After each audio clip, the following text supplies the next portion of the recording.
Hello students, welcome to EPG Pathshala. I am Dr. Shirley Thomas, Professor, Department of Economics, Avanachalingam Institute for Home Science and Higher Education for Women, Coimbatore. Today we will discuss something on protection against violence on women. To start with, violence against women is the most subtle form of human right violation, denying women equality, security, dignity, self-esteem, and the right to enjoy fundamental freedom. Though most societies prescribe violence against women, the reality is that violations against women's freedom are sanctioned under the guise of cultural practices and or through misrepresentation of religious tenets. Moreover, when violence takes place within the confines of home, the abuse is condoned by the tacit silence displayed by the state and the law enforcing authorities. The most prevalent form of violence, or yet the most ignored form of violence against women, are domestic violence. While reliable statistics are hard to come by, studies estimate that between 20 to 50% of the women experience violence in the hands of intimate partners or from the family members. Domestic violence can take a number of forms, including physical, verbal, emotional, economic, religious, and sexual abuse. And this can range from subtle to coercive forms to marital rape and to violent physical abuse such as female genital mutilation and acid throwing that result in disfigurement or death. There is a growing recognition that countries cannot reach their full potential as long as women's potential to fully participate in the society is denied. The true indicator of a country's commitment to gender equality lies in its action to eliminate violence against women in all forms and in all areas of life. Now let's look into the learning outcome, or rather the major objectives behind this module. First one is understanding of violence and its various forms. Second, effects of violence, and the third one is develop understanding of awareness program aimed at eradicating violence against women. Now the first one, to start with, understanding violence and its various forms. Now there is no universally accepted definition of violence against women. The United Nations Declaration on Elimination of Violence Against Women defines violence against women as any act of gender-based violence that results in or is likely to result in physical, sexual, or psychological harm or suffering to women, including threats such as acts, coercion, or arbitrary deprivation of liberty, whether occurring in public or in private life. Accordingly, violence against women encompasses, but it is not limited to, the following: physical, sexual, and psychological violence occurring in the family, including battering, sexual abuse of female children in the household, dowry-related violence, marital rape, female genital mutilation, and other traditional practices harmful to women.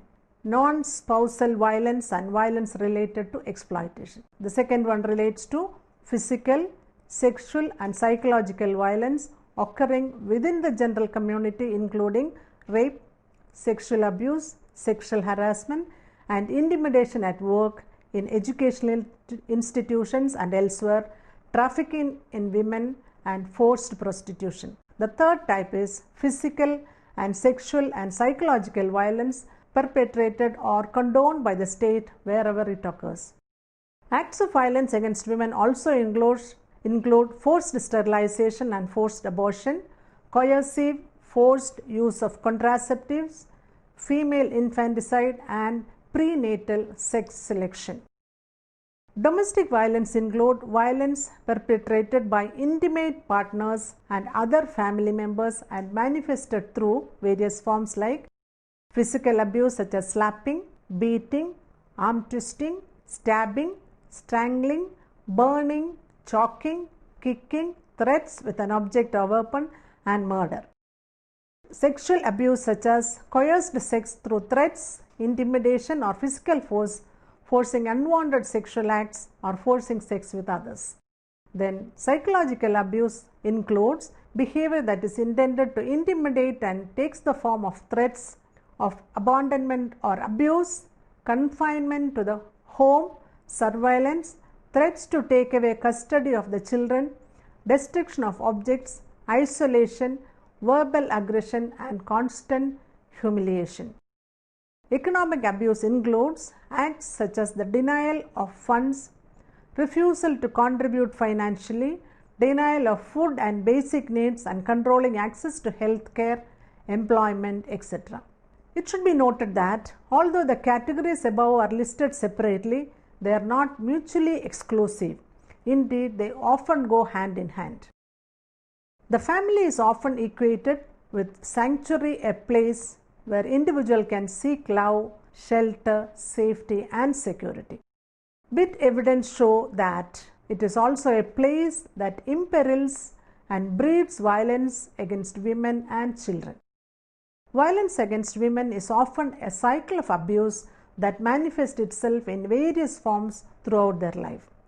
Now, I have given a table which explains violence against women in various phases of the life cycle of a woman. Now, the first phase is pre-birth, and the type of violence that they are subjected to is with regard to sex selective abortion, battering during pregnancy on birth outcomes. And during infancy period, it is female infanticide, physical, sexual and psychological abuse. And during the girlhood period, it is the child marriage, female genital mutilation and physical abuse. Sexual and psychological abuse also coincides, incest, child prostitution and pornography. And during adolescence and adulthood, the problems are dating and courtship violence, for example, acid throwing and date raping, economically coerced sex, for example, the school girls having sex with sugar daddies in return for school fees, incest, sexual abuse in the workplace, rape, sexual harassment, forced prostitution and pornography, trafficking in women partner violence, marital rape, dowry abuse and murders, partner homicide, psychological abuse of women with disabilities, forced pregnancy. And the elderly period, they are forced into suicide or homicide of widows for economic reasons, sexual, physical and psychological abuse. Now, coming to the various causes of violence, let's see how it functions. There is no single factor to account for violence perpetrated against women and girls. There are several complex and interconnected factors that have made women vulnerable to the violence directed against them.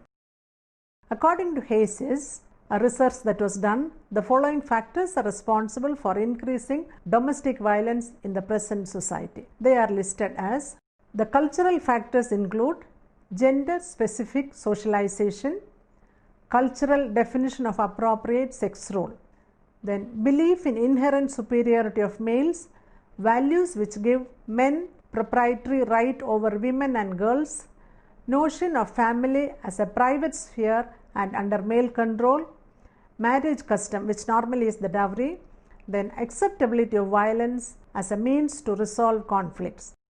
Now, economic factors constitute women's dependence on men, limited access to cash and credit, discriminatory laws regarding inheritance, property rights, etc., and limited access to education and training for women. Now, the legal factors include limited access to employment in formal and informal sectors, lower legal status of women, laws regarding divorce, child custody, maintenance and inheritance, legal definition of rape and domestic abuse, low legal literacy among women, insensitive treatment of women and girls by police and judiciary.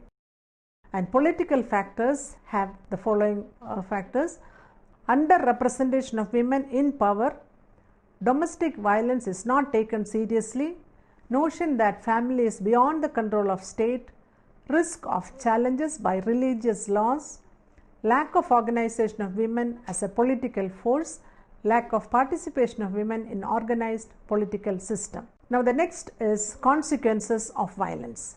Over the past 2 decades, there has been growing recognition of the multitude of health threats including death, physical injury and mental trauma. This pervasive violence has significant economic, health and social consequences. The economic consequences include the cost of providing health care and other services, increased absenteeism, decreased productivity and lower earnings. Violence undermines women's health and well-being, directly or indirectly, causing chronic morbidity, increased depression, lower birth weight and mortality. Among children, witnessing abuse leads to increased delinquency and gang violence. Violence against women is associated with sexually transmitted infections such as HIV or AIDS. Death from violence against women include honor killings by families for cultural reasons, suicide and maternal death from unsafe abortion. Overall violence contributes to reduced quality of life for families and communities and decreased participation by women in democratic processes. Abuse has been observed to impede the public participation of women, undermine their economic efficiency, cause increased health burden, and impose a drain on scarce national resources. Few studies have attempted to calculate the entire economic cost, including the provision of all services. A study in New Wales in Australia estimated that the overall cost was 1.5 billion Australian dollars a year. World Bank study highlighted the cost of violence in terms of health burden, estimating that rape and domestic violence account for 5% of healthy years of life lost to women of reproductive age in the demographically developing countries. This evidence suggests that economic implications alone are serious enough to warrant special attention to violence as a development priority. In the United States, total loss adds up to $12.6 billion annually, and in Australia, the loss was estimated to be $6.3 billion per year. In addition to this, other social costs like unwanted fertility and contraceptive use, increased rates of HIV and other sexually transmitted infections, increase in infant and child mortality, children's no access to immunization and other health care related public health consequences are also involved with the incidences of domestic violence. Domestic violence affects the productivity level of the victim negatively. Men and women lose interest in household activities. If they are employed, they fail to work with full capabilities in the workplace. Children are found to concentrate less on studies. They drop out of school and do not get the education which otherwise they might have got if they were not tormented, and thus the country loses a productive asset. Therefore, the nation's productivity altogether gets affected because of domestic violence in homes. When old people are tortured and physically abused, they separate themselves from the family members and the daily activities are restricted to themselves. The guardianship they can provide out of their experience, the moral values which they can instill in the grandchildren are not done at all, as they are unwanted in their own homes. People need to spend large part of income for medication when they are met with worse forms of domestic violence, which again leads to a loss in productive use of families' income. The cumulative effect of the domestic violence at all levels and across all regions is the country's hindered development and slow economic growth. Now coming to prevalence of violence at global and national level. Internationally, 1 in 3 women have been beaten, coerced into sex or abused in their lifetime by a member of her own family. Available studies indicate that between 20 and 50% of women in various populations around the world have experienced violence at some point in their life. Worldwide, 2 million girls between the age group of 5 to 15 are introduced into commercial sex market each year. At least 60 million girls who would otherwise be expected to be alive are missing in Asia as a result of sex-selective abortion, infanticide, or neglect. A study by WHO relates that domestic violence against women, based on interviews with 24,000 women between the ages of 15 and 49 in 10 countries which I have listed, like Bangladesh, Brazil, Ethiopia, Japan, Peru, Namibia, Samoa, Serbia and Montenegro, Thailand and the United Republic of Tanzania. These countries, the study was done, they found that between 1 and 21% of those interviewed reported experiencing child sexual abuse under the age of 15 years. Physical abuse by a partner at some point in life up to 49 years of age was reported by 13 to 61% of interviewees across all study sites. Sexual violence by a partner at some point in life up to 49 years of age was reported by 6 to 59% of interviewees, and sexual violence by a non-partner any time after 15 and up to 49 years of age was reported by 0.3 to 11.5% of interviewees. Not only is the violence against women widespread, deeply entrenched and silently borne, women in India experience violence in various forms throughout their lives, and it cuts across boundaries of caste, class, religion and region. According to the National Family Health Survey, 21% of ever married women in India have been physically mistreated by their husband, in-laws or other members of the household since the age of 15 years. Almost 1 in 5 married women have experienced domestic violence. 1 in 9 women reported being beaten in the last 12 months of the survey. About 12% of women reported having experienced violence since the age of 15 years, and 19% reported having been beaten physically by their husbands. In India, more than 6,000 women are killed each year because their in-laws consider their dowry inadequate. Only small percentage of the perpetrators are brought to justice. In another study of 4,000 women reporting physical violence, 63% reported the experience more than 3 times. Tamil Nadu shows the highest prevalence with 41% of the women reporting domestic violence since the age of 15 years. Andhra Pradesh, Karnataka, Meghalaya, Arunachal Pradesh, Mizoram, Orissa, Bihar, Jammu and Kashmir have prevalence rates higher than 20%.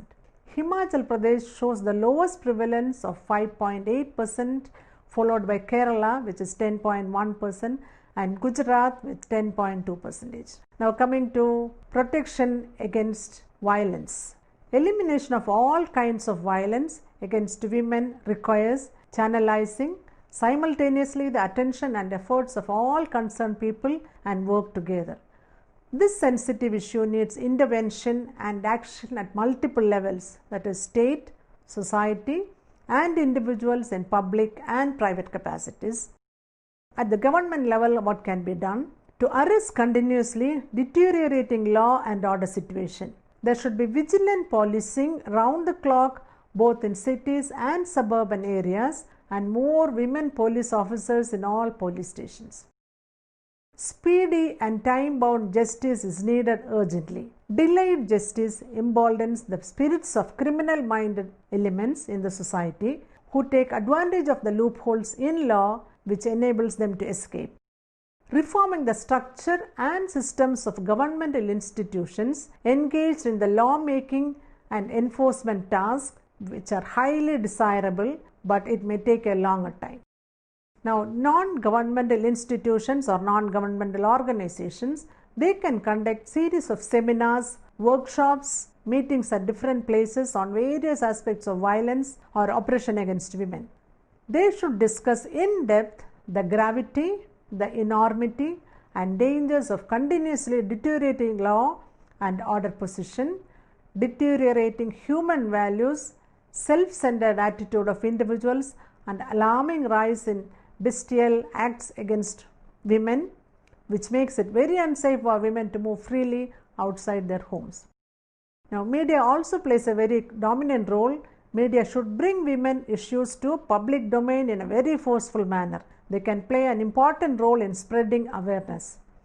They can also provide a platform to speakers and panelists from different fields, eminent personalities responsible for decision making, to share their views and conduct an in-depth study on various gender issues and view it holistically, touching various aspects of the problem.